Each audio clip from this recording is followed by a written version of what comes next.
Alors, je reprendrai ce que vous me dites là pour y répondre, mais avec quelques modifications. C'est-à-dire que je pense que l'essentiel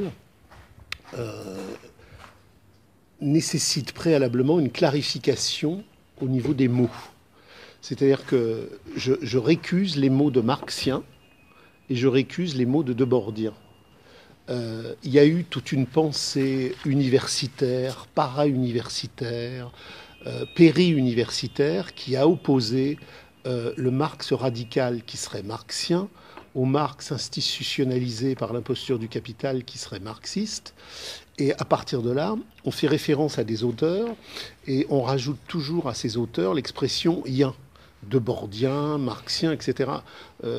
Moi, je pense que pour retrouver ce que Marx et Engels eux-mêmes ont positionné, il faut en revenir au concept de radicalité méthodologique le plus explosif, c'est-à-dire critique communiste.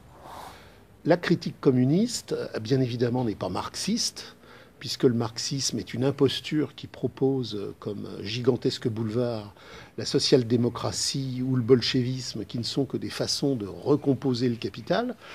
Et la critique communiste, elle n'est pas marxienne, elle n'est pas debordienne, elle est impersonnelle, au sens où elle exprime la radicalité du mouvement réel de l'histoire. C'est-à-dire que la critique du fétichisme de la marchandise chez Marx, avant de découler des visites nombreuses et variées de Marx au British Museum, relisant Smith, Ricardo, le mode de production asiatique, l'histoire de la Chine, etc., elle est d'abord l'expression de ces groupes radicaux qui, dans la première internationale, ont ouvert la voie méthodologique tripale du pensée subversive des grandes profondeurs, du jouir incendiaire qui traverse la vie des hommes dans leur refus de se voir ravaler au rang de marchandises. Donc, la tête, le cerveau, les neurones de Marx, de Debord, c'est certes important, mais ça n'est important qu'en tant qu'avec une humilité flagrante, ils se pensent comme des dépositaires humbles, extrêmement humbles, de quelque chose qui est l'expression radicale du mouvement réel. À de nombreuses reprises, dans les lettres à Weidmeyer, à Schweitzer, à Kugelmann, Marx et Engels disent que la chose la plus importante, c'est 1 millimètre de pratique radicale dans le mouvement réel, bien plus que des pages entières de documentation riche. C'est-à-dire que un seul millimètre de mouvement réel pratique radical dans l'automouvement de la subversion ouvrière, c'est 1000 fois plus riche que toutes les réflexions théoriques. Et donc, je pense que la critique du fétichisme de la marchandise, qui est le plus grand missile qui a été envoyé contre le capital, euh, bien évidemment, c'est pas marxiste, parce que Marx a toujours dit qu'il n'était pas marxiste, mais Marx n'a jamais dit qu'il n'était pas marxiste au sens où il aurait été marxien. Il a toujours dit je ne suis pas marxiste au sens où je suis communiste. Et la critique radicale que Marx fait de l'imposture idéologique de la représentation du fétiche marchand, c'est en même temps une critique radicale du fétiche marchand, de la représentation narcissique du théoricien. Donc, euh, plus ce que je dis est important, plus ce que je dis est décisif, plus ce que je dis est radical, plus c'est l'expression communiste du mouvement réel, au sens où le mouvement réel du communisme, c'est l'automouvement de l'humanité qui veut s'émanciper en tant que communauté, délivrée définitivement du fétiche marchand. Donc ni debordien, ni marxien, critique radicale communiste, au sens où l'objectif de la critique radicale, qui résulte de l'automouvement réel de la classe ouvrière qui s'abolit en tant que classe ouvrière, c'est le retour à la communauté humaine.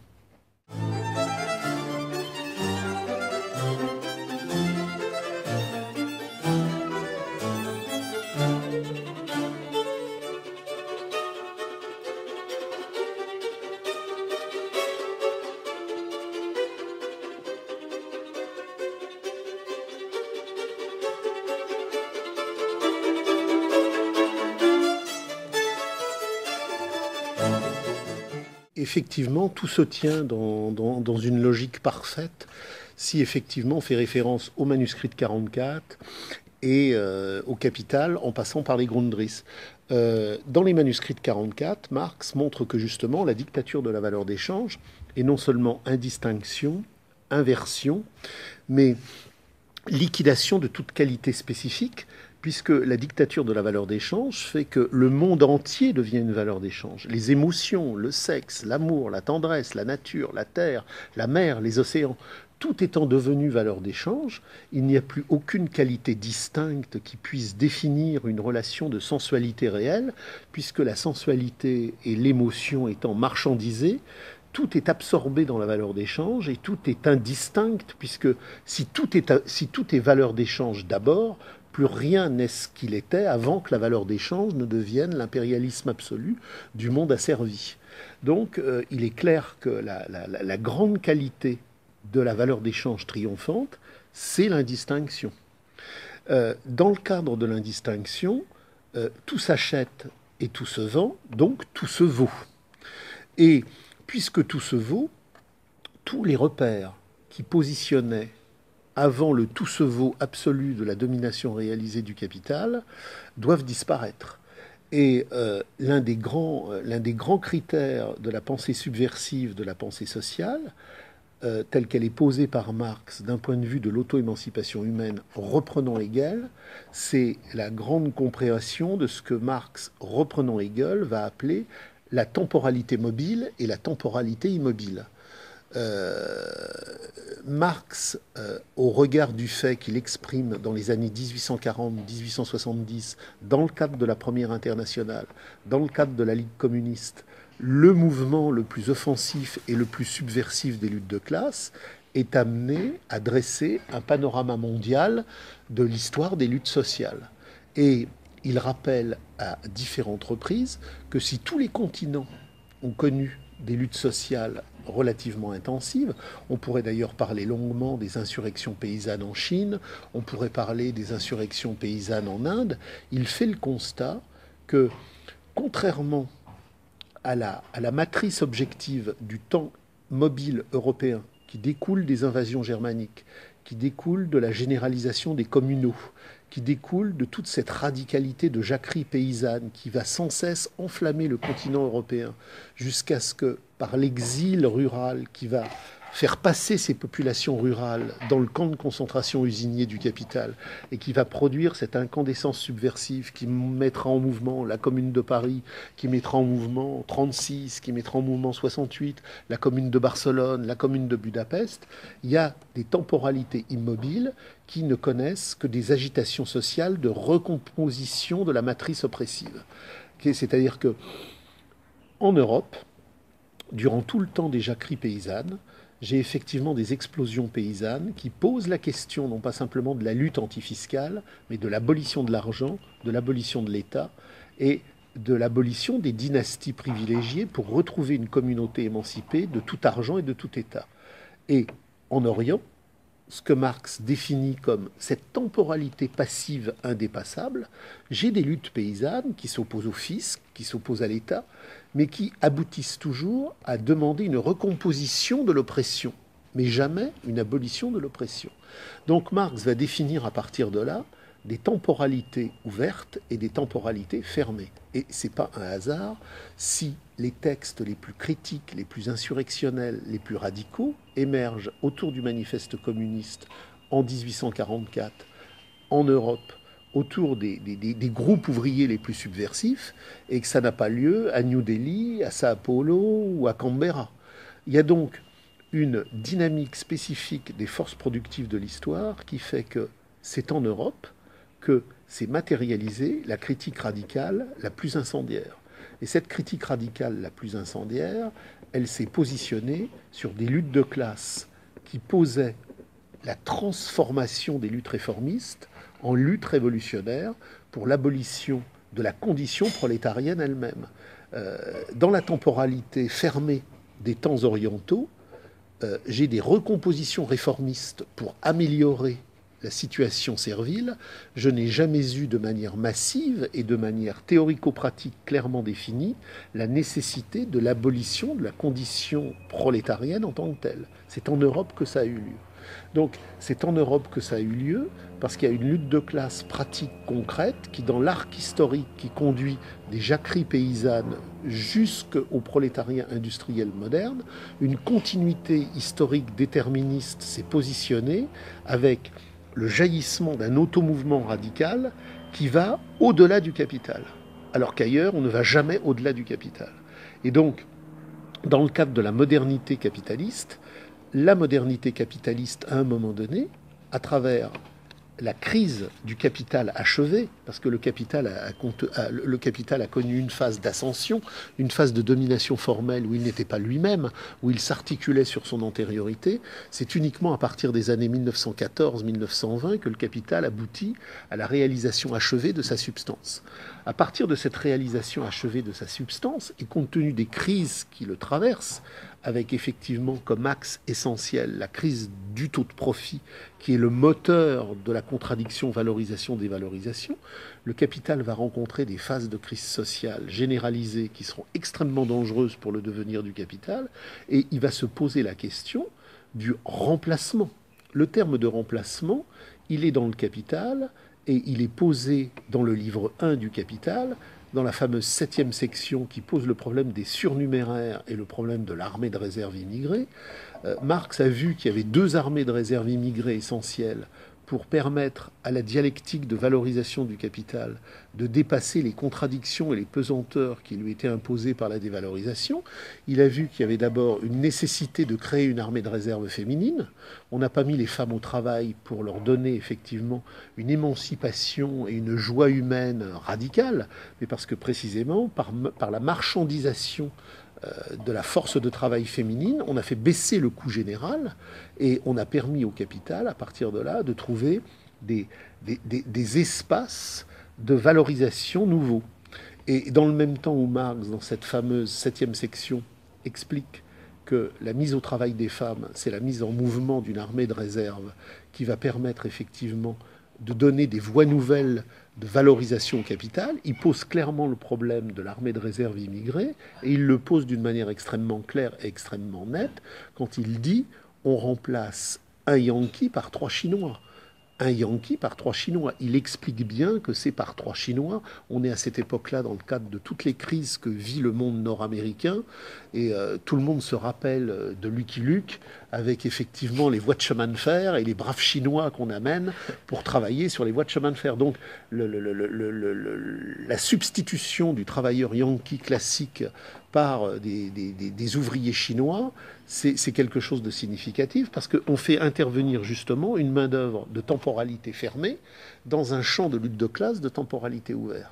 Et on aura le même problème après 68, quand le patronat aura été effectivement paniqué par la grande grève sauvage des 10 millions de grévistes radicaux qui ne voulaient pas reprendre le travail, malgré effectivement la police du capital, malgré la gauche du capital, malgré l'extrême gauche du capital. Et c'est à ce moment-là que les ancêtres du MEDEF mettront en marche de manière industrielle et de manière planifiée la substitution de populations ouvrières radicales européennes ayant effectivement une histoire, une antériorité de lutte de classe subversive. Et on remplacera cette main-d'œuvre qui a posé problème en 68 dans un grand mouvement par des populations censées ne pas poser problème.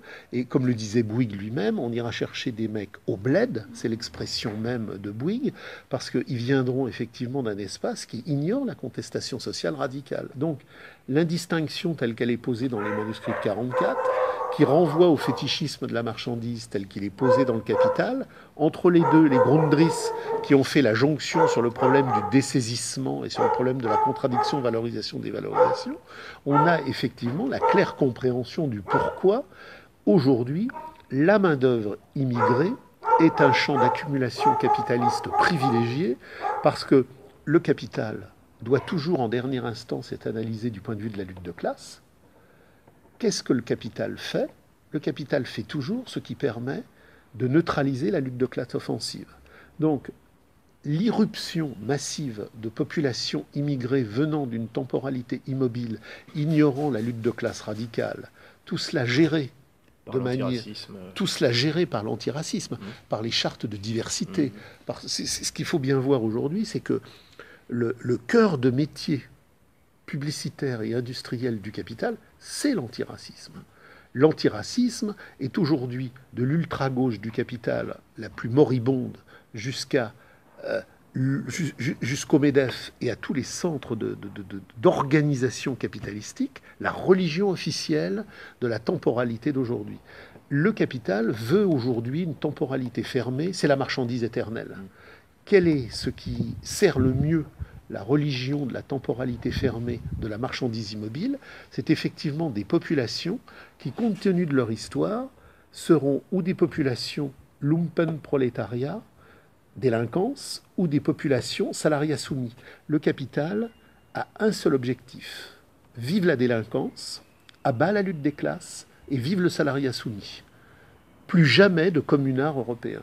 Il ne faut pas oublier que le plus grand danger pour le capital, c'est l'émergence d'un socle mental et social homogène. À partir du moment où il y a une homogénéité entre les populations, il y a une diffusion homogène de la conscience critique possible. Il faut donc hétérogénéiser.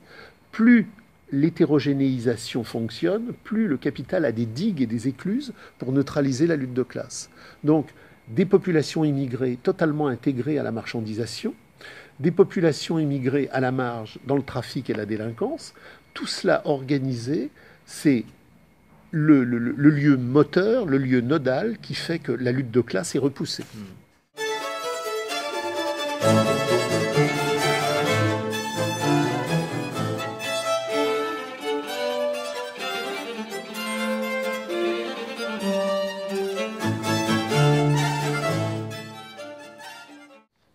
Alors, si vous voulez, il y a un quiproquo qui doit tout de suite être tranché.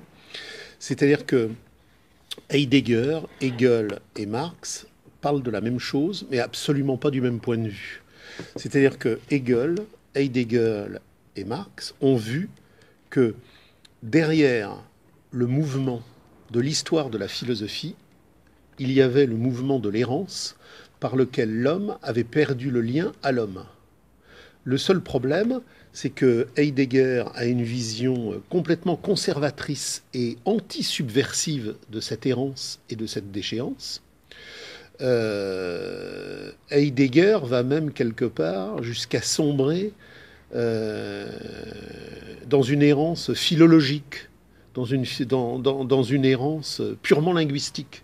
C'est-à-dire que le fond de cette errance, c'est qu'on est passé du génos communiste radical premier au démos de la valeur d'échange. C'est-à-dire que ce que montre très très bien Engels dans l'origine de la famille, de l'État et de la propriété, c'est que dans ce temps, alors qui est ciblable à l'époque athénienne entre Solon et Clisthène, on a une déstructuration complète de la communauté communiste radicale qui est structurée sur le génos, qui ignore l'argent, qui ignore la division du travail, qui ignore l'État. Et le passage au démos, qui a donné le démos, le peuple, c'est-à-dire qu'est-ce que le peuple? C'est une unité territoriale qui correspond à la valeur d'échange. Il n'y a plus de génos communiste, il y a le travail de la valeur d'échange, et on a donc des hommes qui sont sortis du génos communiste, qui sont sortis de l'être générique, et qui sont ventilés aliénatoirement dans les dèmes, c'est-à-dire dans des unités territoriales où finalement la valeur d'échange se développe. Et c'est à ce moment-là qu'on passe des présocratiques à Socrate. C'est à ce moment-là qu'on passe de penseurs qui nous alertent sur le danger de voir le tout décomposé au socratisme, qui est une masturbation subjective à l'infini, qui va créer justement l'émergence métaphysique à travers Aristote et Platon de systèmes de découpés aliénatoires. C'est-à-dire que chez les présocratiques, seul compte le tout du monde. À partir du délire subjectiviste socratique qui va créer les systèmes aristotéliciens et platoniciens et qui iront jusqu'au grand délire kantien, on a des solutions de cliver, de couper, de découper, de paranoïa clivante. On a la rhétorique, on a l'arithmétique, on a l'histoire, on a la politique. On découpe le tout du monde en espace de rentabilisation nécessaire. Et c'est cette errance qui fait l'oubli de l'être. Autrement dit, Hegel et Heidegger ont compris qu'il y avait un oubli de l'être, mais ils l'ont compris en des termes, disons, purement conservateurs, qui ont fait l'impasse sur le génos de la radicalité subversive. L'oubli de l'être n'est pas un oubli qui serait ontologique, point. C'est un oubli de l'être qui est ontologique, virgule, parce que la dépossession historique a cassé l'ontos. Donc, il y a chez Heidegger des choses très intéressantes, mais qui sombrent toujours dans la linguistique et qui ne vont nulle part, parce qu'il n'y a jamais de solution subversive, ce qui expliquera d'ailleurs les errements heideggeriens, parce qu'il confondra la Gemeinschaft et la Gemeinwesen, alors que Marx, lui, ne confondra jamais la Gemeinschaft et la Gemeinwesen, parce qu'il sait que l'oubli de l'être, c'est l'oubli de la radicalité subversive de l'être émancipé.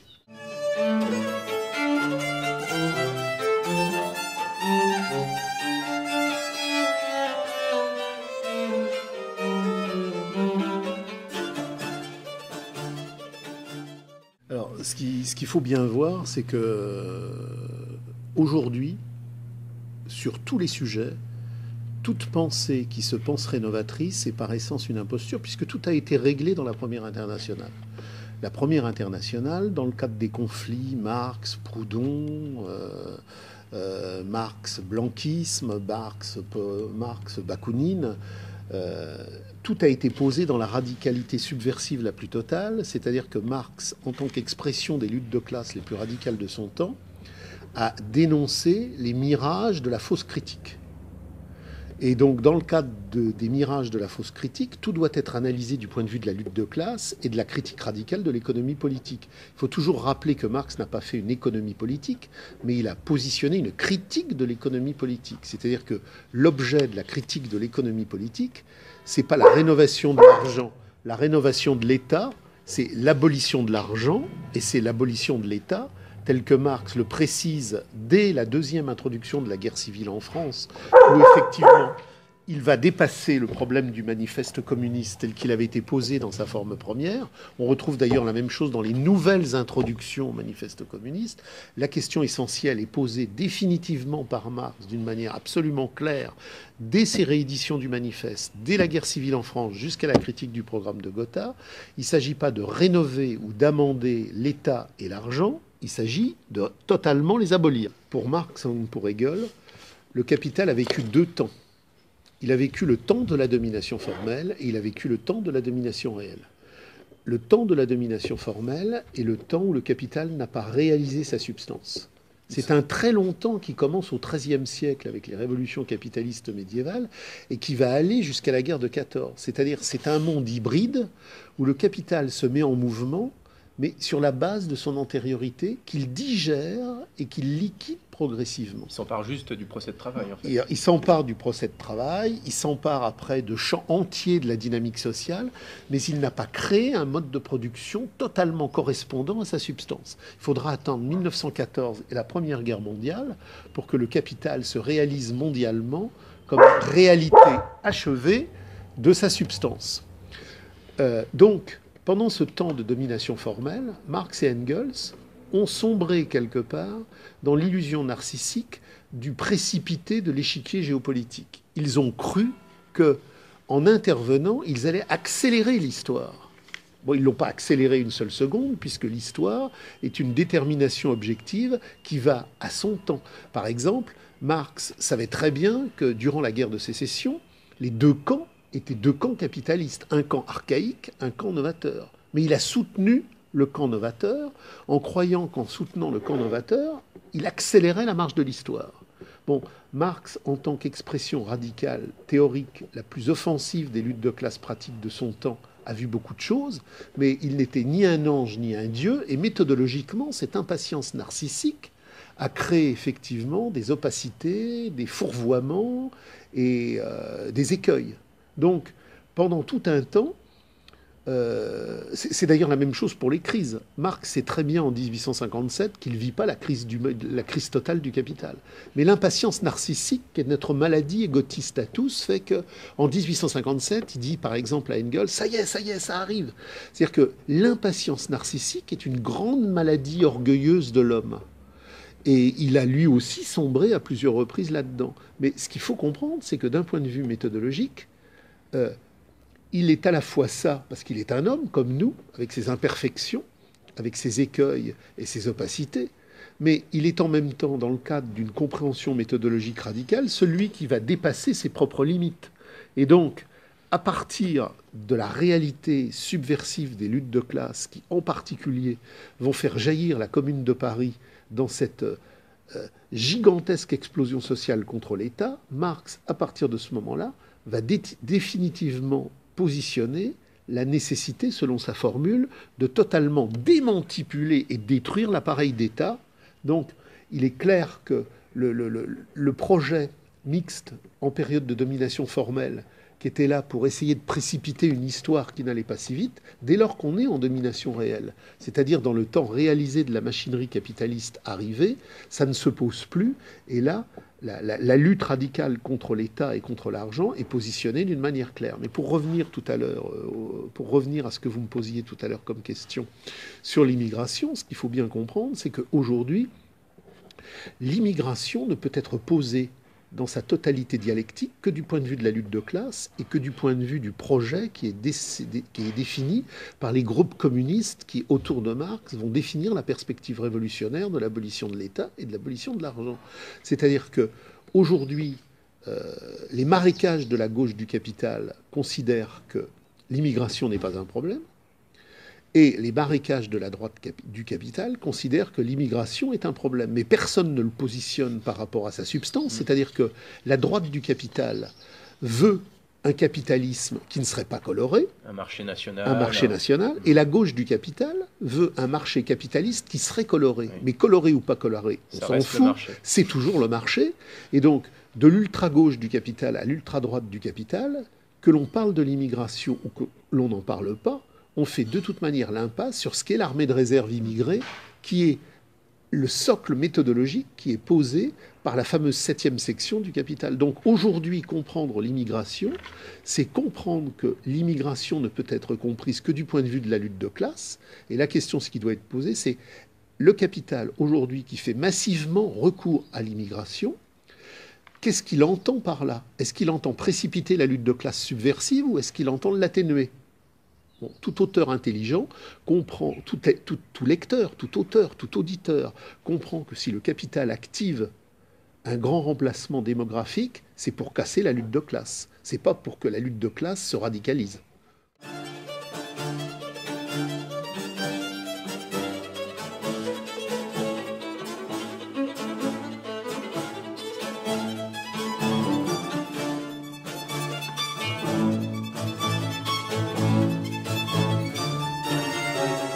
La gauche du capital a pour objet que la question de la lutte de classe ne soit jamais posée. La gauche du capital a pour vecteur sociologique et clientèle ce que l'on appelle les minorités. Les femmes, les noirs, les handicapés, les homosexuels, c'est-à-dire des clientèles de rénovation marchande. La gauche du capital ne s'est jamais préoccupée du prolétariat que pour le fusiller.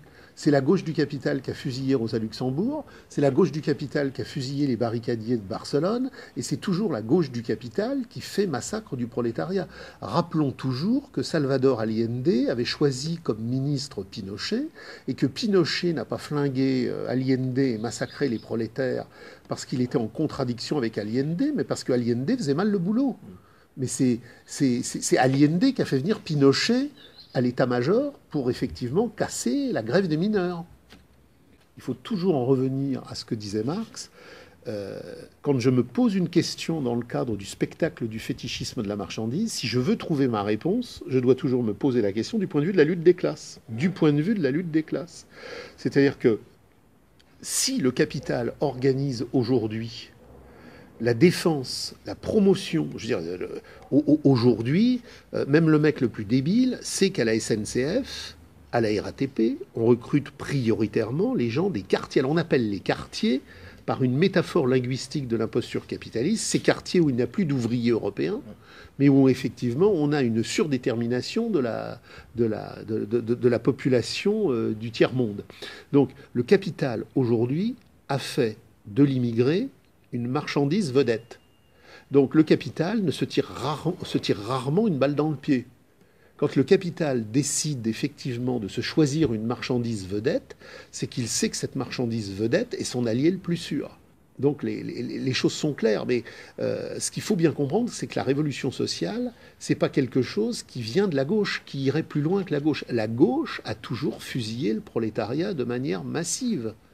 Le général Franco a été un général républicain qui a massacré en 1934 les ouvriers asturiens à la demande de la gauche du capital. C'est-à-dire que demain, ceux qui fusilleront le prolétariat quand émergeront les grandes grèves sauvages, ce seront d'abord les états-majors et les laboratoires de recherche du capital les plus en pointe, c'est-à-dire la gauche et l'extrême gauche. Les marins de Kronstadt sont massacrés par le bolchevisme lénino-trotskiste. Rosa Luxembourg est assassinée par la social-démocratie. Chaque fois que le prolétariat a été massacré d'une manière massive, c'est la gauche du capital qui a organisé les camps de concentration, les ratonnades et les massacres.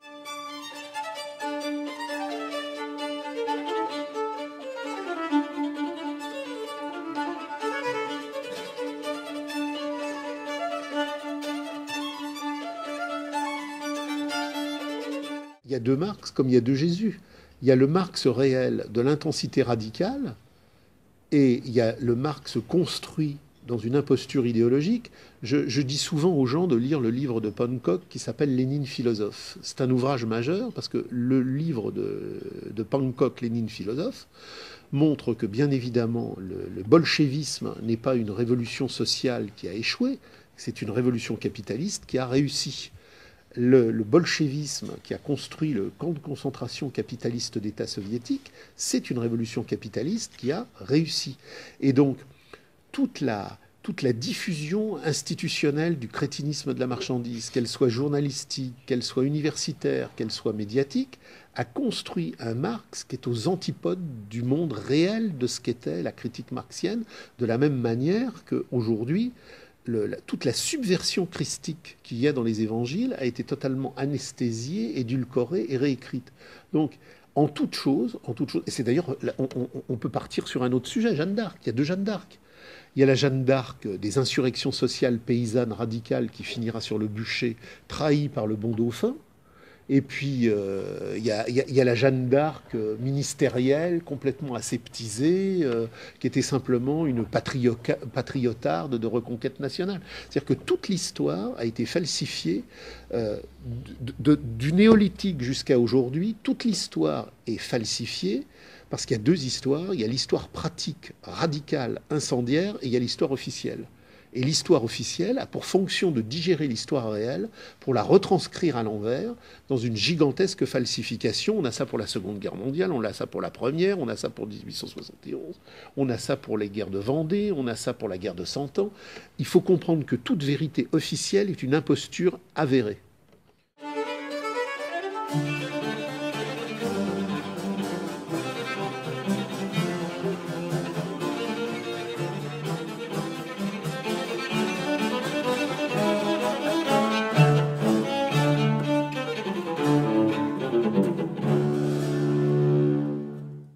Je suis radicalement anti-anarchiste parce que j'ai eu dans ma jeunesse effectivement une période anarchiste qui a duré quelques années. Bon, j'ai très vite compris en fréquentant la CNT, en fréquentant la CNT et les héritages ministériels des camarades ministres qui avaient fusillé le prolétariat de Barcelone, l'anarchisme est par essence une imposture.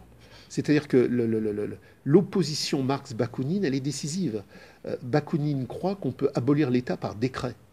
Marx comprend qu'on ne peut abolir l'État que par la communisation. C'est-à-dire que, et vous avez ce truc absolument incroyable de Bakounine qui va, au moment de la Commune de Lyon, faire une proclamation en disant « l'État est aboli ».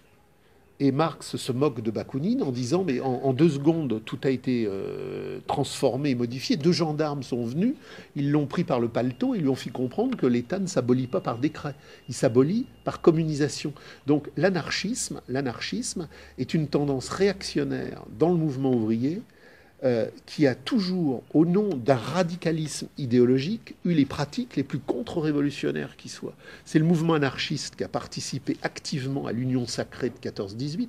C'est le mouvement anarchiste. Enfin, rappelons aux gens que le mouvement anarchiste, avec les ministres de la CNT, qui fait fusiller les prolétaires radicaux de Barcelone, on retrouve ce mouvement-là dans la colonne Leclerc pendant la Seconde Guerre mondiale, avec des anarchistes qui sont dans l'armée Leclerc pour tuer du Boche.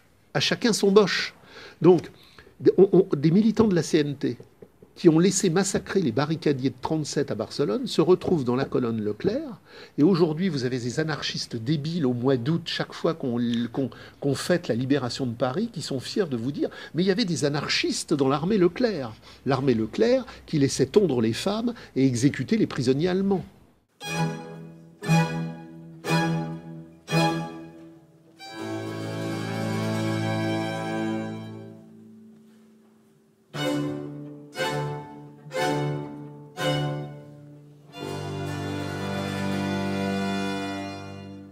Il y a chez Marx un arc logique. L'œuvre de Marx, en tant que, justement, émanation des luttes de classe radicale, de quelqu'un qui est sorti de l'hégélianisme pour se définir comme communiste radical, c'est-à-dire comme homme de la communauté émancipée, c'est une trajectoire de parfaite logique. On a la thèse sur Démocrite et Épicure, on a la critique de l'État hégélien, on a la question juive, on a les manuscrits de 44, on a la Sainte Famille, et tout se tient dans une progression logique qui est méticuleusement organisée. La question juive, c'est d'abord un texte de radicalité qui montre que la question juive n'est pas une question religieuse, que la question juive n'est pas une question raciale, parce que les juifs ne sont pas une race, les juifs ne sont pas une religion, c'est une nationalité chimérique qui découle du développement de la valeur d'échange. Et donc c'est un préambule méthodologique à la critique du capital. Marx aime tellement les juifs à titre humain qu'il veut les émanciper de la prison judaïque. Donc, c'est un texte d'une puissance radicale et c'est un texte d'amour. La critique hégélienne est profondément radicale, mais elle échoue dans le mythe de l'État rationnel. C'est-à-dire qu'à un moment donné, Hegel échoue à mettre en mouvement sa propre méthode. Et le système aboutit à une imposture qui est l'émancipation politique dans l'État rationnel. Et Marx reprend ça en le renversant, en disant « toute émancipation politique est une suraliénation politique nouvelle ». Il faut mettre en marche l'émancipation humaine, à bas l'État, à bas tout État. Et il y a une suite logique, parce que ce texte-là est de 1843, mais on a la même chose en 1880 dans la critique du programme de Gotha. Oui. C'est-à-dire que Marx n'a jamais varié. La dichotomie débiliste universitaire, Marx jeune, Marx vieux, elle n'existe pas. Oui. Entre les manuscrits de 1844 et le Capital, j'ai la même profondeur théorique et méthodologique qu'entre les textes de 1843 et la critique du programme de Gotha. Il n'a jamais varié. Il a constamment fait essor, développement et grandissement. Et il dit exactement la même chose dans la critique du programme de Gotha, 30 ans après. Il n'a jamais varié. Il n'a jamais varié. Et c'est pour ça que tous les imposteurs lénino-staliniens, style connerie Althusser, connerie Aron pour les libéraux, disaient toujours « Ah, le Capital, évitez le chapitre sur le fétichisme. Oui. »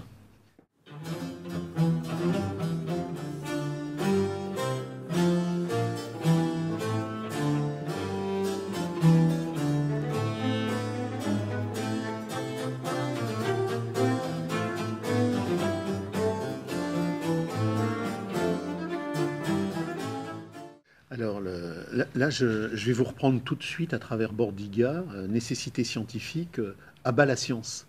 La science est le pire des obscurantismes. La science fait partie du savoir aliénatoire de la rentabilisation machinique des espaces de valorisation. C'est un savoir aliéné parce qu'il y a deux grands verbes dans l'histoire indo-européenne, il y a le skio et le sapio. Le skio, je sais, qui a donné skio, je coupe, schizoïdie, schizophrénie. Donc la science est une schizoïdie. C'est-à-dire que la science rompt l'unité générique du tout primordial et elle rentabilise des espaces séparés. Donc la science n'est pas un savoir vrai. La science est un savoir de reproduction d'expériences en laboratoire ou dans la vie pour rentabiliser les espaces de la valeur d'échange en mouvement. Donc dans le communisme, il y aura du savoir, du sapio, mais il n'y aura plus de science. Et Bordiga disait, à bas la science, c'est le pire des obscurantismes. Et d'ailleurs, on le voit aujourd'hui, quand un docteur, avec son Vidal, vous recommande toute une série de prescriptions dans le cadre du savoir découpé de son imposture obscurantiste, et qu'il vous fait crever pour le grand profit des laboratoires pharmaceutiques, sans rien comprendre à l'ordonnance qu'il rédige lui-même. C'est-à-dire que quand vous avez un problème dans un organe, on ne se pose pas la problématique du tout de votre existence comme jouissance, comme organicité. On découpe votre organe et puis après, il y a même maintenant des nanotechnologies. On peut découper le découper en découpant le découpant. C'est-à-dire qu'on est dans une névrose de rentabilisation totalement folle. Donc, ce qu'il faut bien comprendre, c'est que l'auto-invalidation du capital est une nécessité objective, historique, mais pas scientifique. Donc c'est une nécessité historique objective, c'est-à-dire que tous les modes de production ont connu une phase d'essor, une phase de croissance et de développement, une phase de décadence. À un moment donné, les contradictions internes à la rente foncière esclavagiste antique ont fait que l'Empire romain a nécessairement chuté. Les contradictions internes à la rente foncière servile ont fait qu'à un moment donné, la société d'Ancien Régime n'a plus pu continuer à fonctionner face au développement du capital qui travaillait. Et comme rien n'est éternel, hormis justement l'invariance de l'être générique humain qui veut jouir de la vraie vie, à un moment donné, le mode de production capitaliste qui est né, qui s'est développé, va effectivement atteindre un point de sénescence, ce que Marx appelle le progrès de caducité. C'est-à-dire que le capital est une contradiction permanente en mouvement, valorisation, dévalorisation. Seul le travail humain produit de la valeur, mais comme le capital est constamment obligé, sur le plan concurrentiel de l'échelle planétaire, de produire de plus en plus vite pour produire de moins en moins cher, il est obligé de se mécaniser, alors même que la mécanique ne produit pas de valeur. Une machine produit par son usure la reproduction de la valeur du travail humain qu'elle cristallise et qui la produit. À partir du moment où la machine est usée, elle ne produit plus de valeur. C'est terminé. Elle ne produit plus de valeur au sens où la valeur du travail humain qui s'est cristallisé en elle a accompli son cycle. Par contre, par l'exploitation, l'homme est usable à l'infini. Production de plus-value absolue, production de plus-value relative. Donc seul l'homme produit de la valeur, mais l'homme qui produit, lui, exclusivement de la valeur, dans le cadre de la dialectique, justement, de la concurrence internationale, qui traverse le cheminement valorisation-dévalorisation, est réduit de plus en plus, dit Marx, à être qu'une matière superflue. Le capital est une contradiction en procès qui réduit constamment lui-même le champ de sa valorisation. Et donc, à un moment donné, la contradiction valorisation-dévalorisation atteint un point où elle s'auto-invalide, parce que la surdétermination de la dévalorisation sur la valorisation rend impossible la reproduction du procès de valorisation. Donc il y a effectivement, à un moment donné, au moment où la domination réelle est enfin achevée dans sa forme la plus complète, c'est les temps que nous allons vivre, un procès d'autosénescence, un procès d'auto-invalidation qui fait que le capital ne peut pas se reproduire. Alors, il n'est pas estimable en termes quantitatifs. On ne peut pas dire que ce sera le 24 juillet à 22 heures.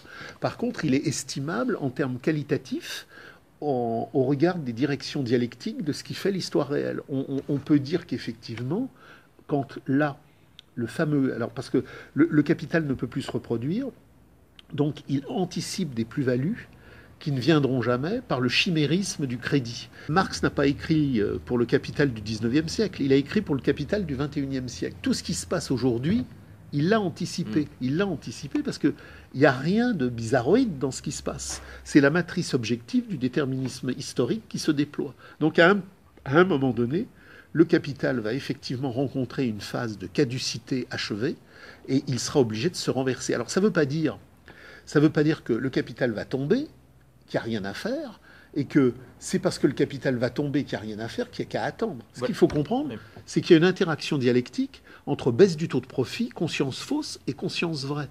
La baisse du taux de profit, ce n'est pas simplement la crise d'une catégorie économique, c'est la crise d'une catégorie ontologique, c'est la crise d'une catégorie existentielle.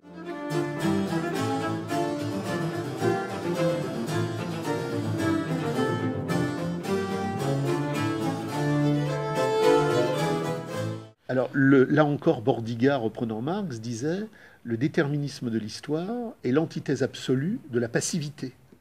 Le déterminisme de l'histoire n'est pas un mécanisme, c'est une dialectique. » Et donc, ce qu'il faut comprendre, c'est que de la même manière que le fétichisme de la marchandise organise la conscience fausse, la crise du taux de profit qui organise la crise du fétichisme de la marchandise rend possible la conscience vraie. Il y a donc une dialectique entre conscience vraie et conscience fausse par le fait que c'est la crise du taux de profit qui organise par la dialectique valorisation-dévalorisation les renversements possibles qui font que de la conscience fausse, on accède à la conscience vraie. Donc à un moment donné dans l'histoire, 68 a été une crise gigantesque, mais on était dans un temps de développement du capital. Donc la crise n'était pas possible. Donc il est normal que la crise de 68 ait abouti à une recomposition que le capital a gagnée. Mais la crise terminale est le moment où justement le capital est dans un procès d'auto-invalidation absolue. Donc à partir du moment où il est dans un processus d'auto-invalidation absolue, la conscience fausse ne peut plus générer l'extériorisation du processus d'aliénation. Et c'est pour ça qu'émerge la conscience vraie radicale. Mais en attendant, tous ceux qui ont déjà une compréhension radicale peuvent faire œuvre de jalon de conscience et participer à l'émergence de cette conscience vraie en diffusant partout, au travail, dans les quartiers, dans les usines, dans les campagnes, ces jalons de radicalité pour montrer que, contre toutes les fractions du capital, l'émancipation humaine devra abolir l'État et l'argent.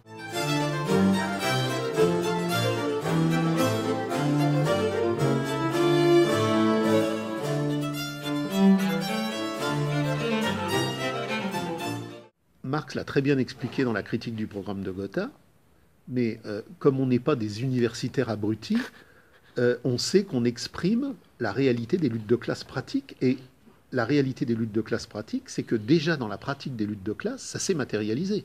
On a eu en Catalogne, en Aragon, on a eu en Hongrie, on a eu en Allemagne, on a eu en Ukraine, on a eu à Kronstadt des tas d'expériences historiques où on a vu ce mouvement de la communauté humaine. Alors il a été écrasé, et ça n'était qu'une tendance, parce que le temps de la crise cataclysmique du capital n'était pas venu.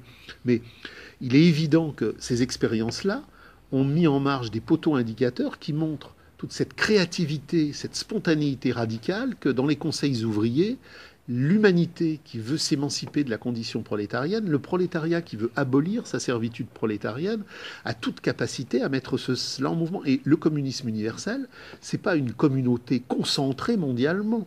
C'est une fédération de communes. Le communisme universel, c'est pas une caserne mondiale. Le communisme universel, c'est des milliers et des milliers et des milliers de communes à taille humaine qui ont aboli la division du travail entre ville et campagne. C'est-à-dire que les grandes mégapoles industrielles comme Paris, comme la Défense, tout ça sera rasé. J'ai des gens qui me posent la question, par exemple, une des grandes modes du temps contemporain, c'est la maltraitance animale. Il est évident que dans le communisme, il n'y aura pas 4 abattoirs mondiaux où viendront circuler des millions de bœufs, de moutons. Je veux dire qu'il y aura une déconcentration de la vie à l'échelle humaine, avec, comme on l'a vécu en Espagne dans la grande insurrection barricadière de 36 et 37, c'est-à-dire des communes locales de vie humaine à horizon d'humanité, et où il n'y aura pas d'abattoir, parce que de temps en temps, effectivement, l'animal, là, ici et maintenant, dans des conditions de respect animalier, sera abattu et non pas emmené dans un grand centre. Et cet exemple-là, il renvoie à tous les autres exemples. Le communisme universel, c'est la fédération mondiale universelle de toutes les communes de l'être générique de l'homme. Et l'être générique de l'homme, c'est une commune où il y a 50 mecs, là c'est une commune où il y a 200 mecs, là c'est une commune où il y a... Et toutes ces communes sont fédérées dans une unité mondiale qui abolit l'échange, qui abolit le salariat et qui abolit l'argent. Ce qu'il faut bien que les gens comprennent, c'est que le communisme premier n'a pas échoué par hasard.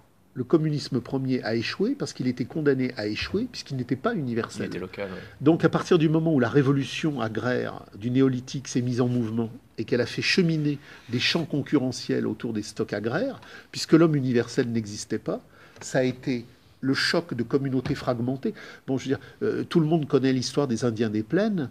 Les Sioux vivent en communauté communiste, les Pawnees vivent en communauté communiste, mais quand les Pawnees et les Sioux se rencontrent, ils se tapent sur la tête. Marx dit qu'il n'y a qu'un seul et unique avantage à l'absolu des possessions de l'horreur capitaliste, c'est qu'elle a fait jaillir l'homme universel aliéné. Et c'est parce qu'elle a fait jaillir l'homme universel aliéné qu'elle permettra, par la crise de la caducité de la valeur, de faire jaillir l'homme universel désaliéné. Mais on ne peut pas se désaliéner localement. On ne peut se désaliéner qu'universellement. Et donc, Il fallait que le capital s'empare de la totalité du monde. C'est d'ailleurs ce que montrait Hegel. Hegel, dans le cheminement de l'aliénation, dans la phénoménologie de l'esprit, dans la science de la logique. C'est parce qu'on va au bout de l'aliénation qu'on peut enfin produire l'anti-aliénation.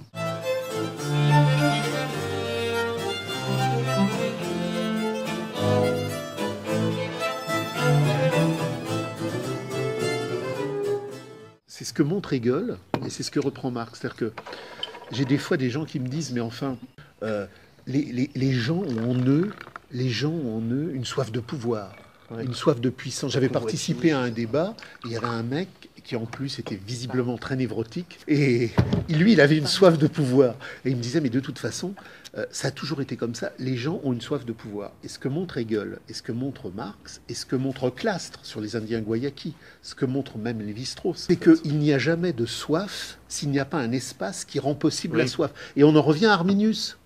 Arminius a été chez les Romains. Il a été touché par la pathologie chéfiste. Il revient chez les Chérusques. Les Chérusques lui disent, tu as appris les techniques militaires romaines, tu vas nous aider, et on va écraser les légions de Varus dans la forêt. Les Chérusques ne lui demandent pas plus. Mais lui, il a vécu à Rome. Et il a la pathologie chéfiste narcissique. Et il leur dit, maintenant, je suis votre chef. Ah ben non. Il le tue pourquoi? Parce que s'il n'y a pas d'espace qui rende possible la pathologie chéfiste, elle ne peut pas passer. Et un truc qui est très important, là j'ai relu plein de textes de dominicains et de franciscains en Huronie. Ils arrivent avec plein de breloques, avec plein de cadeaux, et ils les donnent aux Indiens. Et ils sont étonnés parce qu'ils repartent et personne ne les prend. Et donc vous comprenez, si vous voulez, la soif de pouvoir, elle présuppose qu'il y a un espace qui la rend possible. Arminius, on est en 30 après Jésus-Christ. Clovis, on est en 500. Le vase de Soissons. Clovis, il a rompu avec la tradition germanique de l'héritage collectif du tribut.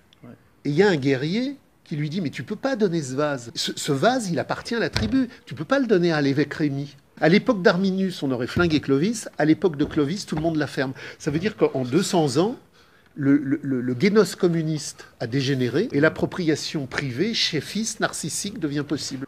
Tout le monde est arien à l'époque. Et donc, en devenant catholique, il met un coin sur les Burgondes, les Wisigoths, les Ostrogoths. Parce que tous les autres sont ariens. Il va être le seul à être catholique. Donc il chope tout le pouvoir de l'héritage romain.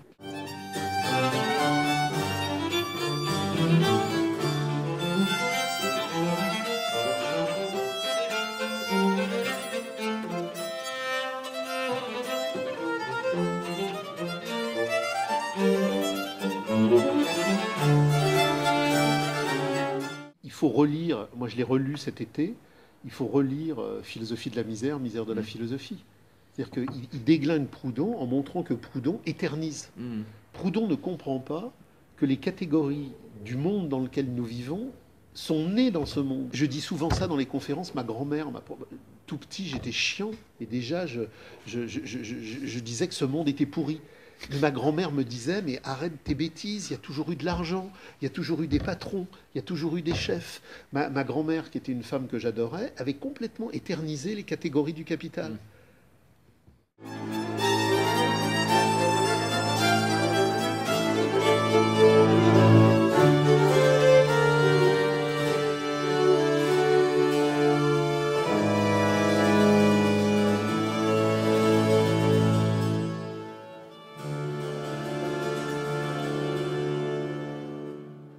Il y a deux niveaux.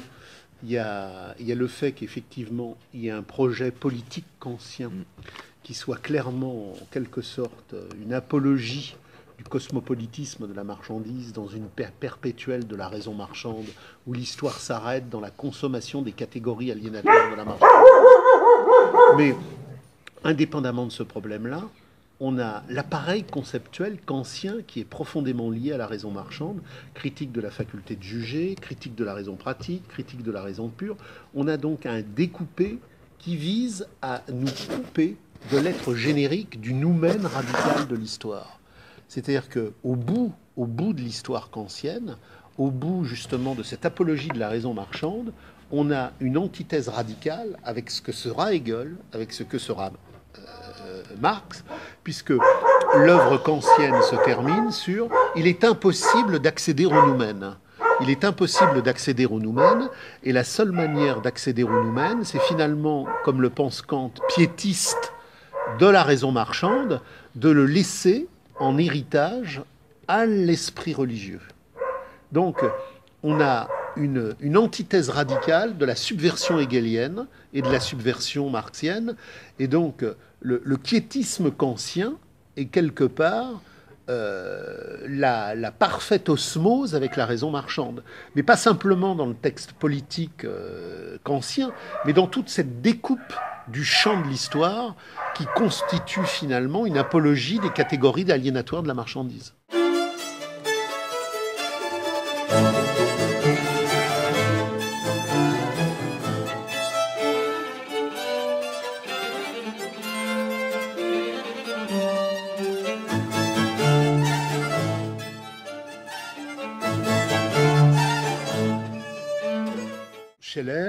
Scheler, c'est un conglomérat hétéroclite qui correspond bien à la phase de domination du capital, quand le capital se crée des instances documentaires qui vont être en correspondance avec toute la valorisation et le plaidoyer pro domo que le savoir universitaire de la marchandise met en mouvement. Qu'est-ce que la sociologie ? Finalement, la sociologie, l'histoire s'est mise en mouvement au fil du temps avec le développement de la valeur d'échange.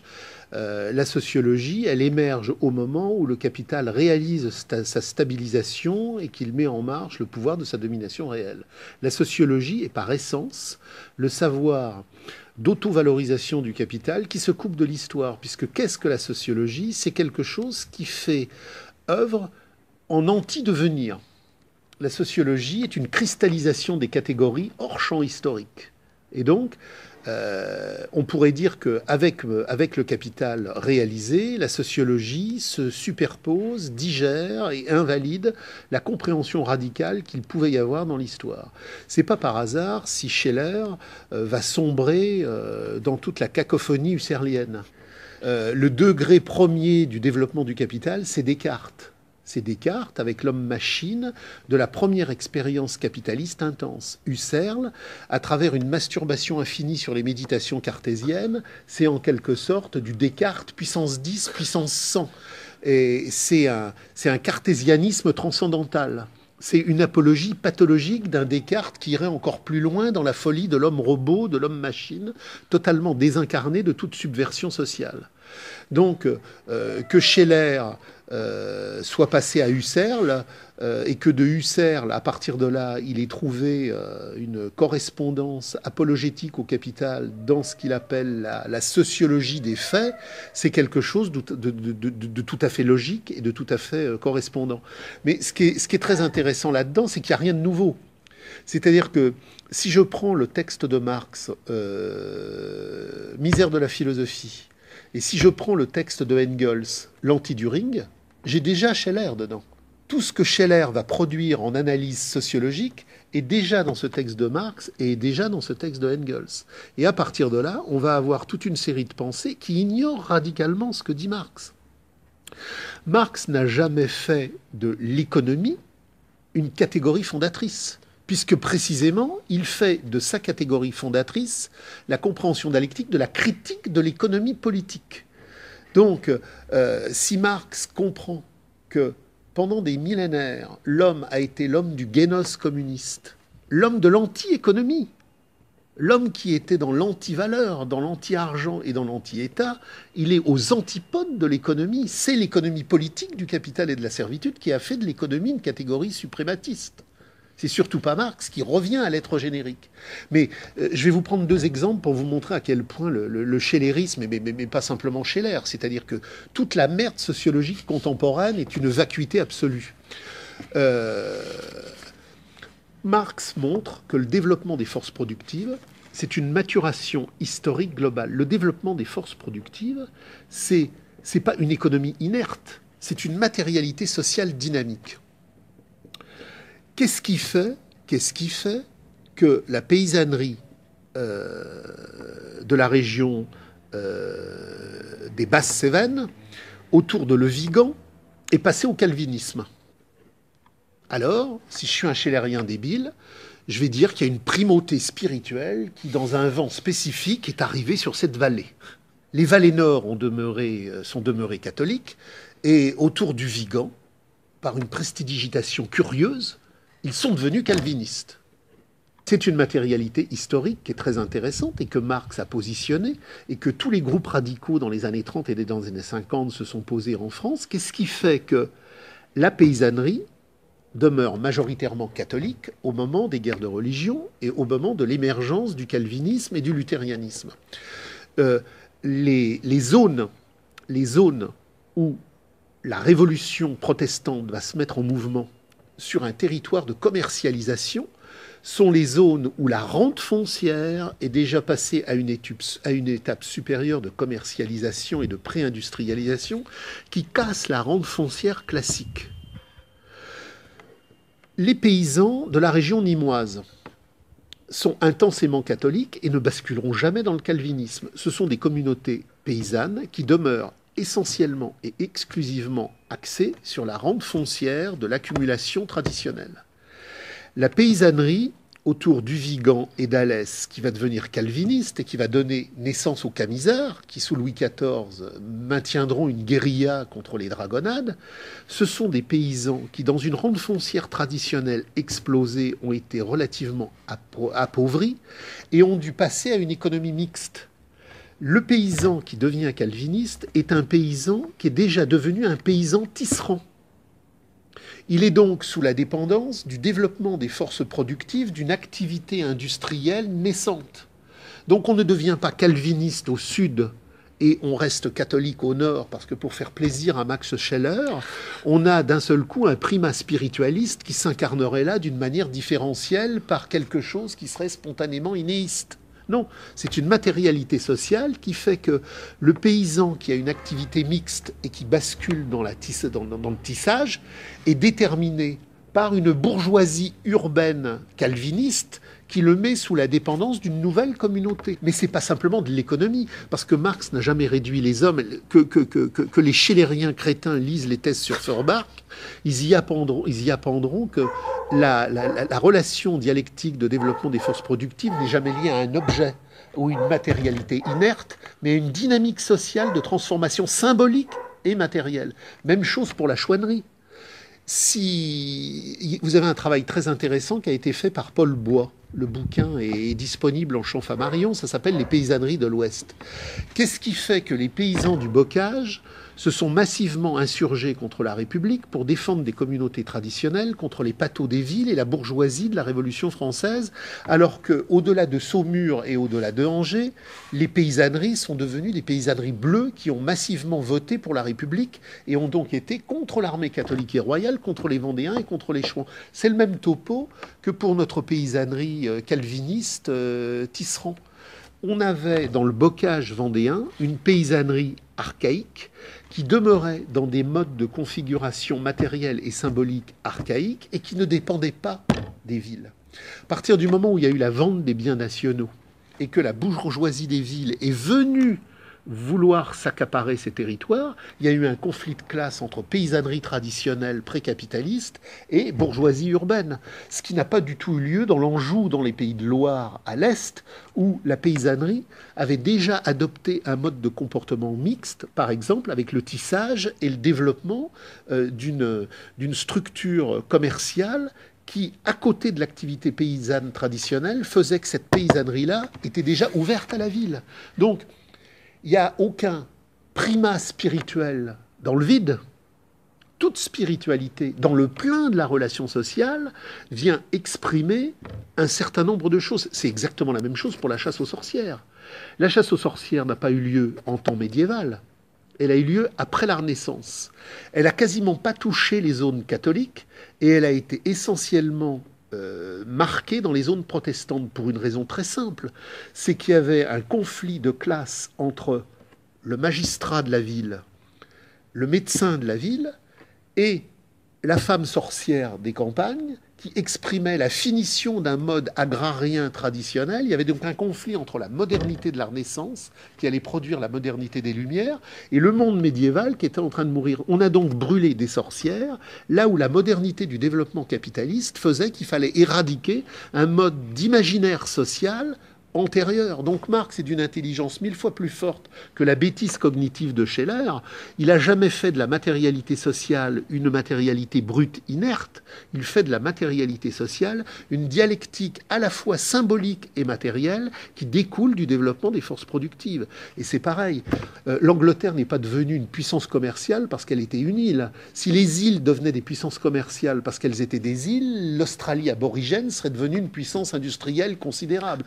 Donc l'Angleterre est devenue une puissance maritime, navale, non pas parce qu'elle était une île, mais parce qu'à un moment donné, à travers les recompositions sociales, géographiques et historiques, à partir d'Henri VIII, le mouvement des enclosures, la déportation des paysans, l'émergence d'une industrie lainière, on a fait qu'à un moment donné, l'Angleterre du développement capitaliste post-élisabétain était plus puissante que le développement commercial d'Amsterdam, et l'Angleterre est devenue la première puissance mondiale navale, non pas parce que des presbytériens se sont mis dans le primat spirituel intellectuel à dire « nous allons devenir une puissance navale », mais parce qu'il y avait une matérialité sociale qui faisait que la puissance navale, pour avoir effectivement des débouchés économiques, était une nécessité.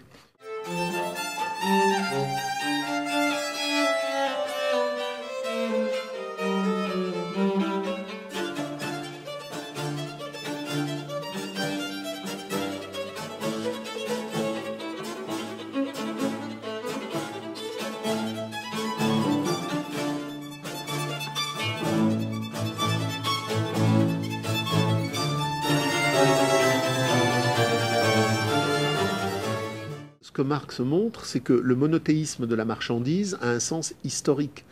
La Torah juive, puis le Talmud juif ne sont pas nés comme ça. Il n'y a pas un spirituel qui se balade comme ça. Au carrefour, et Abraham Léon, dans la conception matérialiste de la question juive, a énormément, je ne sais pas si vous connaissez ce texte, Marx est un auteur conceptuel. La question juive de Marx, elle va simplement au concept radical de la phénoménologie. Après, Abraham Léon a repris la question juive et par séquence historique, antiquité, temps médiévaux, temps moderne, il le développe. Il y a quelque chose de très simple dans les empires agraires qui vont avoir leur surgissement après la période néolithique au Moyen-Orient, empire assyrien, empire égyptien, empire hittite, enfin tous les empires égyptiens, toute cette plateforme géopolitique agrarienne met en marche un mouvement agricole qui, dans ces intersections, dans ces carrefours, va voir émerger des comptoirs commerciaux. Mais des comptoirs commerciaux qui n'ont rien de ratio. Les Ibiri, les migrants, les circulatoires. Ibiri, c'est les circulatoires, c'est les migrants. C'est des comptoirs qui sont composés initialement de populations diverses. Il y a des résidus babyloniens, il y a des résidus égyptiens, et tout ça va configurer une population dont l'armature centrale est la valeur d'échange. Au carrefour de tous ces empires agrariens émerge une population dont le comptoir commercial est le substrat social. Si je suis dans une société agraire, je suis dans le polythéisme, parce que le référent symbolique de ma polyactivité agraire, c'est la source, c'est l'arbre. Si je suis dans le comptoir commercial, mon référent ne va plus être un polythéiste agrarien, mais un monothéisme abstrait. Donc, mon théisme va être la valeur d'échange transfigurée en un contrat commercial. Yahvé est le grand contractant. Et d'ailleurs, toute la structuration de la Torah est une structuration contractuelle à travers les misvot, à travers les tu fais, à travers les tu fais pas. Yahvé a contractualisé avec toi un champ d'expérience qui te donnera une terre. Tu es le peuple élu de la valeur d'échange en mouvement. Le monde t'appartient dans l'émergence et le surgissement de cette valeur d'échange. Et donc, toute la spiritualité vulgaire, Marx dit même les lieux d'aisance deviennent des lieux de culte. Parce que dans la codification, on retrouvera ça d'ailleurs avec le Coran, tu ne vas pas aux toilettes incidemment. Et aujourd'hui, si vous prenez des cours de Talmud, on vous explique que quand vous allez faire caca, faut mettre une plaque là, faut faire comme ça, faut faire ça. Tout est ritualisé dans une valeur d'échange universelle. Et donc, c'est pas par hasard. Quand Marx dit l'argent est le dieu jaloux d'Israël, c'est pas une formule littéraire. C'est une analyse conceptuelle, et ça, c'est écrit en 1844. Mais dans les luttes de classe en France, quand il fait une critique radicale des aristocraties d'argent du 19e siècle et qu'il parle du juif Fuld ou du juif Rothschild, c'est absolument pas un problème d'antisémitisme racial. Marx est un homme d'intelligence. Il sait qu'un Ashkénaze de Pologne a le même code ADN qu'un chrétien de Pologne, et il sait qu'un séfarade de Marrakech a le même code ADN que le coranique de Marrakech.